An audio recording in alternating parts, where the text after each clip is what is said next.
playlistdə özümlə görüşürəm haqqında bir çox suallarını cavablayacağam. Bir çox məsələlər zehnində özünə aydınlıq tapacaq və sən anlaya biləcəksən özümlə görüşürəm nədir, bu mənə lazımdır və yaxud da deyil. Əgər lazımdırsa həyatımda necə bir dəyişikliyə səbəb olacaq. Heç vaxt itirmədən ilk sualla başlamaq istəyirəm. Özümlə görüşürəm nədir və terapiyadan nə ilə fərqlənir? Özümlə görüşürəm psixodinamik əsaslı audio prosesdir. Proses 11 dəqiqə davam eləyir və sən bu prosesi özünlə elədiyin terapiya şəklində düşünə bilərsən. Bu nə deməkdir? Özümlə görüşürəm sənin üçün həmişə orada olan, həmişə əlinin çatdığı terapiyadır. Bəli, düz eşidirsən. Biri var, sən psixoloqla işləyirsən, onlayn şəkildə olsun, canlı şəkildə olsun, bəlli saatların var həftədə, bəlli günlərin var, psixoloqa gedirsən. Amma biri də var, sən psixoloqa getmirsən, amma çox tətiklənmirsən ya da sənin üçün bir şeylər çox çətindir və özünə yer tapa bilmirsən.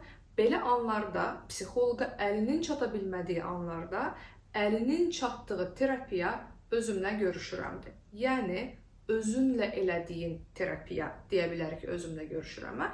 Amma özümlə görüşürəm əslində nədir? Psixodinamik əsaslı audio prosesdir. Yəni, özümlə görüşürəm, özünlə elədiyin terapiyadır. Bax, burada belə bir şey var. Mən özümlə görüşürəmin klinik tədqiqatlarını aparmamışam.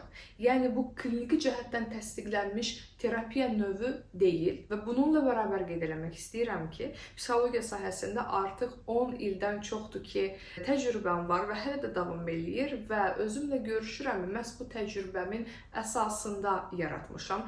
Hətta özümlə görüşürəm, mənim fikrimcə, mənim təcrübəmə əsasən psixodinamik terapiyanın, hətta CBT-nin tamamlayıcısıdır. Yəni, sən terapiyaya gedib-getmədiyindən asılı olmayaraq özümlə görüşürəm, eləyə bilərsən. Mən psixoloqam, terapiya verirəm, psixodinamik terapiya üzrə ixtisaslaşmışam və eyni zamanda yenə də psixodinamika üzrə işləyən, bu üzrə ixtisaslaşan başqa bir psixoloqdan da terapiya alıram. Və özümlə görüşürəm də tətikləndiyim yerlərdə, duyğularımı anlaya bilmədiyim yerlərdə və yaxud da duyğularıma təmas eləmək istədiyim yerlərdə istifadə edirəm və bu proses çox qiymətlidir. Elə buradan da yola çıxaraq ikinci sualı cavablamaq istəyirəm.